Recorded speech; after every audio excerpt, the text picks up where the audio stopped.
কাফের মারার জন্য তো তাকে পায়নি। আমি আরো পড়েছি যে রাসূলুল্লাহ সাল্লাল্লাহু আলাইহি ওয়াসাল্লাম যখন মক্কা বিজয় করলেন, যখন তিনি ফিরছেন মক্কায় বিজয়ীর বেশে, তখন তার একজন সাহাবা, তার হাতে পতাকা ছিল, তিনি খুবই উত্তেজিত। খুব স্বাভাবিক, আমরা যখন মুক্তিযুদ্ধ শেষে দেশে ফিরছি তখন তো আমরাও উত্তেজিত ছিলাম, আমাদের হাতে অস্ত্র, আমরা তো আমাদের মধ্যে কেউ কেউ যে অঘটন ঘটায়নি তা না, তাও ঘটিয়েছে। তো সেই সাহাবা খুব উত্তেজিত কণ্ঠে বললেন যে রাসূলুল্লাহ, এখন আমরা সব খতম করে ফেলবো। তখন তিনি বলেছিলেন যে আজকে এখন আমরা খতম করতে যাচ্ছি না, আমরা মহব্বতের জন্য যাচ্ছি, ভালোবাসার জন্য যাচ্ছি। এবং ওই সাহাবার হাত থেকে কিন্তু পতাকা নিয়ে নেওয়া হয়েছিল তার এই উক্তির জন্য, শাস্তি হিসেবে। তো আমি খুব ছোট মানুষ, এই নিয়ে আমার হয়তো দীর্ঘ বক্তব্য দেওয়ার কোনো সুযোগ নেই, কিন্তু আমি আমার মতো করে যতটুকু বুঝি, আমার এক এক সময় মনে হয় কি যে যদি এই ছেলেদের আমি পেতাম, তাদের জিজ্ঞেস করতাম যে তোমাদের মধ্যে তো আইএস কথাটা খুব চালু হয়েছে, এদের ঘাঁটি হলো সিরিয়ায় একটা অংশে, ওরা 1000 মাইল দূরে গিয়ে জার্মানিতে বোমা ফাটায়, ওরা ফ্রান্সে গিয়ে ট্রাক চাপিয়ে দেয়, ওরা বেলজিয়ামে গিয়ে বোমা ফাটায়, আমেরিকায় ফাটায়, ইংল্যান্ডে ফাটায়, এমনকি কদিন আগে পাকিস্তানের হাসপাতালের মধ্যেও ফাটিয়েছে, যেখানে অসুস্থ মানুষের আশ্রয়।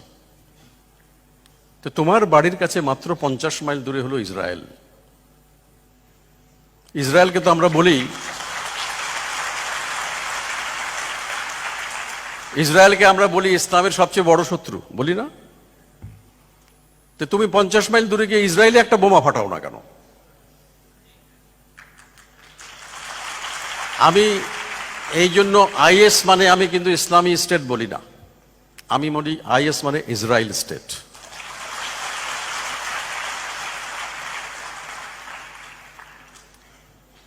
এরা সারা পৃথিবীতে ইসলামের ভাবমূর্তি নষ্ট করবার জন্য এই কাজগুলো করছে। আর আমাদের দেশে আমাদের হাজার হাজার মানুষ, লক্ষ লক্ষ মানুষ, হাজার বললে কম বলা হবে, লক্ষ লক্ষ মানুষ বিদেশে চাকরি করে, ভিসা বন্ধ হয়ে যাবে, বিদেশি বিনিয়োগ বন্ধ হয়ে যাবে, এটাই তো তারা চাইছেন। সুতরাং এই জঙ্গিবাদকে আমাদের বিশ্লেষণ করতে হবে না বিভিন্ন দৃষ্টিকোণ থেকে, একটা দৃষ্টিকোণ থেকে বিবেচনা করলে হবে না। আর সবচেয়ে কষ্টের বিষয় হলো যারা করছে তারা আমাদেরই সন্তান, আমাদের কোনো না কোনো পরিবারের সন্তান। সেখানে মাদ্রাসার ছাত্র আছে না ইংলিশ মিডিয়ামে পড়া ছাত্র আছে, সেটি বিবেচ্য বিষয় নয়। বিবেচ্য বিষয় হলো যে ধান তো সেই জমিতেই হয় যেটা ধানের উপযোগী, এবং সেই আবহাওয়া থাকতে হয়, তাহলে তো ধান হবে না। এই ক্ষেত্রটা কারা তৈরি করছে, এই আবহাওয়াটা কারা সৃষ্টি করছে, সেটা জানাটা সবচেয়ে বেশি জরুরি। এবং আমাদের সন্তানেরা যেন সেই দিকে ধাবিত না হয়, ভুল পথে না যায়, সেটি লক্ষ্য রাখা। কেন যাচ্ছে, কিভাবে যাচ্ছে সেটা যেমন দরকার, কেন যাচ্ছে সেটাও বোঝা দরকার। আমাদের সন্তানদের সঙ্গে আমাদের সম্পর্ক, আমাদের শিক্ষার সঙ্গে সংস্কৃতির যোগাযোগ, আমরা তো দেখি আজকে কিভাবে আমাদের বাচ্চারা বড় হচ্ছে, একদম ফার্মের মুরগির মতো। মানে আমি দেখি তো, আমি যেখানে থাকি, আমি একটা ফ্ল্যাটে থাকি, তার একটা স্কুল পরে একটা স্কুল, বাচ্চাদের স্কুল আছে। সকাল 7:30 7টার সময় এই অনিচ্ছুক ছোট ছোট বাচ্চাগুলোকে, ওদের যেতে ইচ্ছা করে না অত সকালে নিশ্চয়ই স্কুলে, জোর করে মায়েরা টানতে টানতে নিয়ে যাচ্ছে, এবং তারপরে 12টা 1টা পর্যন্ত ওইটুক বাচ্চাদের কি মহাপণ্ডিত বানাচ্ছে আমি জানি না। তো এবং আমি ধরেই নিই যে দুপুরে আসলো বাড়িতে, মা বলবে এখন গোসল করো, এখন খাও, এখন ঘুমাতে যাও, ঘুম থেকে ওঠার পরে এখন হোমওয়ার্কের পরে আর কোনো কোথায় যাবে, যাওয়ার কোনো জায়গা নেই, টেলিভিশন দেখো, টেলিভিশনে ডোরেমন তো কিছুদিন আগে পর্যন্ত হিন্দিতে হতো। আমি তখন বলতাম যে বাচ্চা যদি সকালবেলায় উঠে বলে যে মা মুঝে নাস্তা চাহিয়ে আবি স্কুল জানা হ্যায়, তো বলতেই পারে, কারণ বাচ্চাদের তো কোনো দোষ নেই, ওরা তো যা দেখছে যা শুনছে তাই তো শিখবে। তারপরে সন্ধ্যা হলো আবার হোমওয়ার্কের পরে এখন যাও, তাড়াতাড়ি খাও, তাড়াতাড়ি খেয়ে তাড়াতাড়ি ঘুমাতে যাও, কালকে সকালে আবার স্কুলে যেতে হবে। এইভাবে একটা বাচ্চা বড় হচ্ছে, ওর জীবনে কিন্তু আকাশ, ফুল, পাখি, নদী, মানুষ কিছু নেই। তারপরে আরেকটু বড় যখন হবে তখন আরেকটি যন্ত্রণা শুরু হবে, যেটার নাম আমি দিয়েছি GPA-5 নির্যাতন। তো GPA-5 নির্যাতন, জিপিএ না পেলে জীবন বৃথা। মা বাবারা ছুটছে, শিক্ষকরা ছুটছেন, এবং সেই ছোটার চোটে আমাদের ছেলে মেয়েদের জীবন একদম পিষ্ট। বইয়ের পাতা মুখস্থ করছে, বইয়ের পাতা মুখস্থ করছে, বইয়ের পাতা মুখস্থ করছে, আর কিছু নেই। আমি বলেছি একদিন যে এই দেশে এখন পরীক্ষার্থীর সংখ্যা বেশি, শিক্ষার্থী নেই। সবাই পরীক্ষা দিতে চাইছে, পরীক্ষা নিয়ে ব্যস্ত। তো তাহলে সংস্কৃতি কোথায়, মানুষ কোথায়, জীবনবোধ কোথায়? আমার পাশে একটা দরিদ্র মানুষে খেয়ে আছে কি না খেয়ে আছে আমি ভাবছি না তো। আমার ছেলে, আরেকটি বাড়ির পরিবারের ছেলে একটি মাদকাসক্ত হচ্ছে, আমার কি যায় আসে? আমার ছেলেটাকে কোনো রকমে আমি ধরে রাখছি, এটা সম্ভব না। অনেক কথা বলার ছিল, কিন্তু আরেকদিন হয়তো এসে বলবো। কিন্তু আমরা যেভাবে আমাদের সন্তানদের বড় করছি, আমার নিজের মনে হয় যে এটি সঠিক না। ভালো রেজাল্ট করতে হবে, লেখাপড়া করতে হবে, নিশ্চয়ই করতে হবে। আমি অনেক বাবা মাকে বলেছি যে আপনার ছেলে মেয়েদের আপনি গল্পের বই পড়তে দেন, কবিতার বই পড়তে দেন, অ্যাডভেঞ্চারের বই পড়ুক, গোয়েন্দা কাহিনী পড়ুক, ভ্রমণ কাহিনী পড়ুক, ইতিহাসের কাহিনী পড়ুক, জীবন কাহিনী পড়ুক, পড়তে দেন। যত পড়বে ওর মস্তিষ্ক তত সতেজ এবং সজীব হবে। এবং তারপরে ও যখন বইয়ের পাঠ্যপুস্তকটা পড়তে যাবে, তখন যে জিনিসটা বুঝতে ওর 3 ঘন্টা সময় লাগতো, সেটা ও 30 মিনিটে শিখতে পারবে। অন্যথায় সে কি করছে? সে খালি বইয়ের পাতা পড়ছে, ক্লাসের বই পড়ছে, ক্লাসের বই পড়ছে, ওর মস্তিষ্ক তো শুকিয়ে যাচ্ছে, ও তো ক্লান্ত হয়ে যাচ্ছে। এই ক্লান্ত মস্তিষ্ক নিয়ে তো ভালো ছাত্র হতে পারে না। এটা অনেক বাবা মা বুঝতে চান না, এটা আমাদের বোঝাতে হবে। শুধু ভালো রেজাল্ট করলেই তো, আর শুধু লেখাপড়া করে। আমি একজন মায়ের সঙ্গে কথা হয়েছিল, আমি একটু সময় নিয়ে নিলাম বেশি।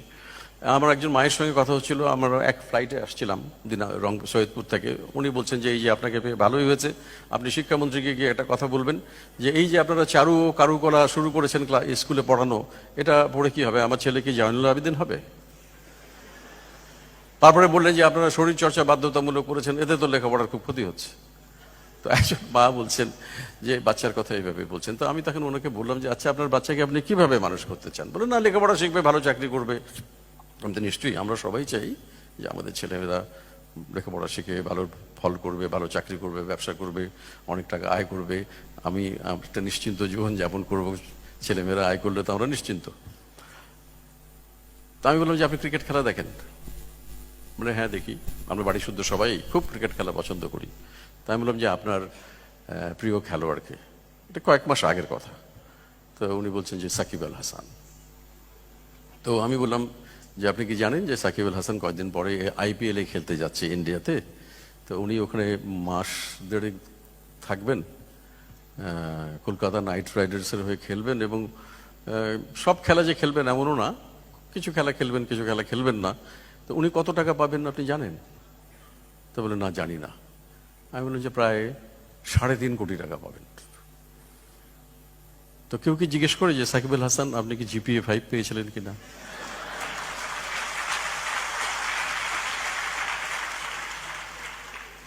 আমি বললাম যে আমাদের একজন MP আছেন, সংসদ সদস্য, খুব ভালো গান করেন, মমতাজ বেগম।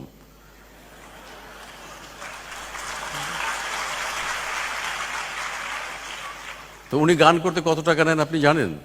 তো বলে না, আমার তো কোনো ধারণাই নেই। আমি যে আমার আছে, কারণ আমার সঙ্গে ওনার নিয়মিত যোগাযোগ আছে। আপনার সঙ্গে যদি খুব ভালো বন্ধুত্ব থাকে তাহলে মোটামুটি 5 লক্ষ টাকায় রাজি হতে পারেন, আর যদি না থাকে তাহলে 10 লক্ষ টাকা, আর যদি বিদেশে নিয়ে যান তাহলে 25 লক্ষ টাকা। তো আমি ধরে নিলাম যে সবার সঙ্গে ওনার বন্ধুত্ব, এবং উনি 5 লক্ষ টাকা দিয়ে অনুষ্ঠান করছেন এবং মাসে 10টা অনুষ্ঠান করেন, তাহলে কত টাকা পাবেন? 50 লক্ষ টাকা। কেউ কি জিজ্ঞেস করেন যে মমতাজ বেগম আপনি ম্যাট্রিক পাস করেছেন কিনা?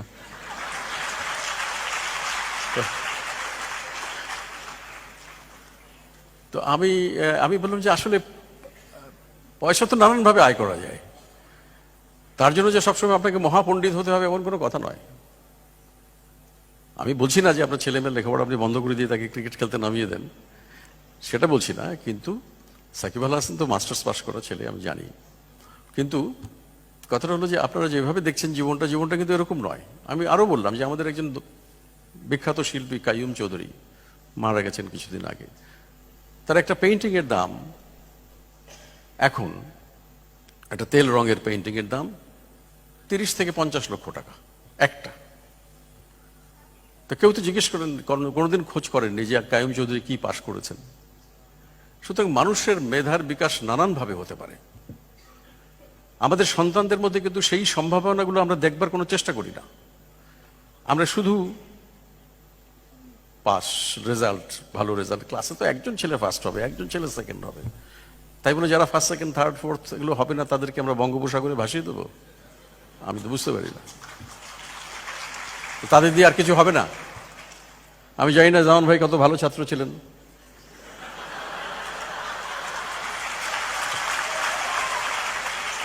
তবে আমি ছিলাম না।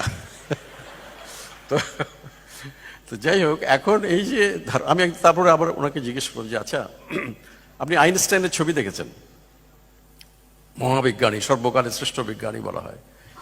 তো বলে যে না আমি দেখিনি। আমি যে লক্ষ্য করে দেখবেন যে উনি যেখানেই যেতেন ওনার হাতে একটা ছোট্ট বাক্স থাকতো, এবং সেই বাক্সটার মধ্যে কি থাকতো জানেন আপনারা? একটা ভায়োলিন থাকতো, একটা বেহালা। তো অত বড় একজন বিজ্ঞানী, তার যদি বেহালা শেখার সময় হয়ে থাকে এবং বেহালা বাজানোর সময় থাকে, তা আমরা এমন কি পণ্ডিত হয়েছি যে আমাদের একটু গান করার সময় হবে না, একটা কবিতা পড়ার সময় হবে না, একটা ছবি আঁকার সময় হবে না? আমরা তো সেই ছেলেমেয়েদের সেই সুযোগগুলো দিচ্ছি না। তো সেই জন্য আমরা বলছি যে আসলে আমাদের শিক্ষা এবং সংস্কৃতির জায়গাটা নতুন করে ভাবা দরকার, চিন্তা ভাবনা করতে। এটা ছিল এক সময়, এটা কি করে জানি আস্তে আস্তে আমরা দেখছি যে বিলীন হয়ে গেল। আমরা শুধু এখন পৃষ্ঠার পর পৃষ্ঠা শুধু মুখস্থ করাচ্ছি, এবং সে কারণেই আজকে যে ঘটনাগুলো ঘটছে এটাও একটা তার বড় কারণ বলে আমার মনে হয়। আপনারা এখানে বিদ্বজ্জন আছেন, শিক্ষকরা আছেন, মেধাবী ছাত্রছাত্রীরা আছেন, আপনারা সবাই ভাববেন যে আমরা এটা নিয়ে কি কাজ করতে পারি, কিভাবে আমাদের সন্তানদের সুসন্তান হিসেবে, মানুষ হিসেবে, বাঙালি হিসেবে গড়ে তুলতে পারি। তো আমি আর কথা বাড়াই না, আমাকে এখানে আমন্ত্রণ জানানোর জন্য অসংখ্য ধন্যবাদ। আপনাদের সবার প্রতি কৃতজ্ঞতা, সবার মঙ্গল কামনা করে আমার বক্তব্য এখানেই শেষ করছি। জয় বাংলা, জয় বাংলা।